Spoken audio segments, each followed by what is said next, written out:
शहीदों की चिताओं पर लगेंगे हर वर्ष मेले, वतन पर मिटने वालों का यही बाकी निशान होगा। वेलकम, मैं रविंदर शर्मा द्रास ब्रिगेड कमांडर की ओर से आप सबका कारगिल वार मेमोरियल में हार्दिक अभिनंदन करता हूँ। ये वार मेमोरियल कारगिल शहीदों की याद में नवंबर 2004 में बनाया गया था। ये वार मेमोरियल जहाँ पे बनाने का मुख्य कारण ये था कि कारगिल युद्ध का एक बड़ा भाग द्रास सेक्टर में लड़ा गया था। इस वक्त जहाँ पे आप अभी खड़े हैं वहाँ से कुछ एक चोटियाँ दिखाई देती हैं जिन पर पाकिस्तान आर्मी का कब्जा था। वह दिखाई देने वाली चोटियाँ इस प्रकार से हैं। आपके सामने जो पहाड़ी नजर आ रहा नाम तोलोलिंग। अगर आप अपना ध्यान पूरा स्काईलैंड के ऊपर ले जाएं जहाँ पे हल्का बर्फ गिरा हुआ है, नाम तोलोलिंग टॉप। तोलोलिंग टॉप बाएं की ओर बढ़ता हुआ उस पर स्काईलैंड के ऊपर दो नुकीली चोटियाँ। दाहिने वाली चोटी नाम टाइगर हिल।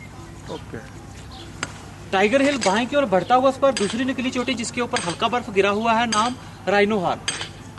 राइनो हॉर्न और टाइगर हिल के बीच कुछ एक छोटी पोस्टें थी जैसे कि इंडिया गेट, हेलमेट टॉप, शिवलिंग पोस्ट और रॉकी नॉक। वापिस राइनो हॉर्न। राइनो हॉर्न बाएं की ओर बढ़ता हुआ उस पर जहां पे अभी आपको ज्यादा बर्फ दिखाई दे रहा है, नाम .4875 जो कि बत्रा टॉप के नाम से जाना जाता है क्योंकि जहां पे कैप्टन विक्रम बत्रा शहीद हुए थे। इसके अलावा जिस रास्ते से चलकर आप आए हैं नेशनल हाईवे 1 के नाम से जाना जाता है जो कि लेह को श्रीनगर के साथ जोड़ता है। कारगिल युद्ध 20 मई 1999 को शुरू हुआ और 26 जुलाई 1999 को संपन्न हुआ।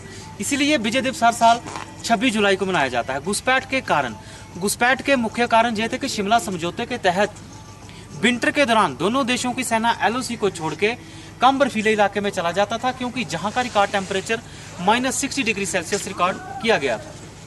1998 के विंटर के दौरान जब हमारी सेना LOC को छोड़ के कम बर्फीले इलाके में चला गया तो पाकिस्तान आर्मी ने धोखे से हमारी पोस्टों के ऊपर कब्जा कर लिया।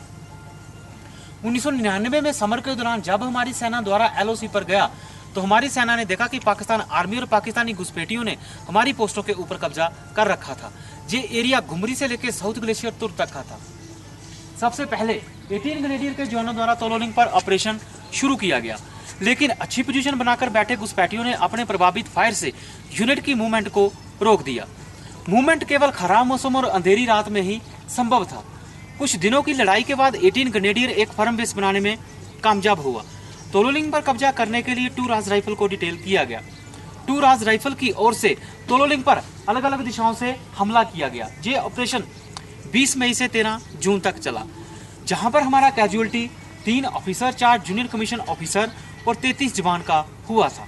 तोलोलिंग पर कब्जा हो जाने के बाद इंडियन आर्मी का ध्यान टाइगर हिल पर गया। टाइगर हिल पर बैठा दुश्मन डायरेक्ट नेशनल हाईवे को हिट करता था जो कि सेना की कानवाई और सिविल गाड़ियों को आने में परेशानी पैदा करता था। टाइगर हिल पर कब्जा करने के लिए 8 सिख और 18 ग्रेनेडियर को डिटेल किया गया। दोनों ही पलटों ने अच्छी प्लानिंग के साथ टाइगर हिल पर हमला किया। ये ऑपरेशन 3 जुलाई से 8 जुलाई तक चला, जहां पर हमारा casualty 1 officer, 4 junior commission officer और 30 जवान का हुआ। इसके अलावा 120 जवान घायल हुए। 18 ग्रेनेडियर के ग्रेनेडियर जोगिंदर सिंह यादव की बहादुरी को देखते हुए उन्हें परमवीर चक्र और लेफ्टिनेंट बलवान सिंह की बहादुरी को देखते हुए उन्हें महावीर चक्र के साथ सम्मानित किया गया। .4875 पर कब्जा करने के लिए कैप्टन विक्रम बत्रा की बहादुरी को देखते हुए उन्हीं की पलटन 13 जैक राइफल को डिटेल किया गया।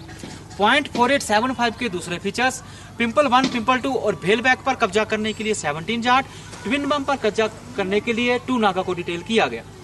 तीनों ही पलटों ने अच्छी प्लानिंग के साथ इन सभी पोस्टों के ऊपर हमला किया। ये ऑपरेशन 4 जुलाई से 10 जुलाई तक चला, जहां पर हमारा सबसे ज्यादा कैजुअलिटी 59 जवान का हुआ था। जहां पर ही पाकिस्तान रेंजर की गोली लगने से कैप्टन विक्रम बत्रा का शहादत हुआ। कैप्टन विक्रम बत्रा और राइफलमैन संजय कुमार की बहादुरी को देखते हुए उन्हें परमवीर चक्र के साथ सम्मानित किया गया। इसके अलावा जिन यूनिट ने इस ऑपरेशन के हिस्सा लिया और जो जवान इस ऑपरेशन के दौरान शहीद हुए उनके नाम इस बार मेमोरियल में दर्ज हैं।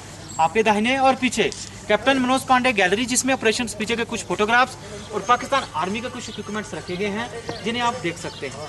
तो अंत में मैं यही कहना चाहूँगा, आओ झुककर सलाम करें उनको जिन्हें ये मुकाम हासिल होता है। कितनी किस्मत वाले हैं वे लोग जिनका खून देश के काम आता है। धन्यवाद सर।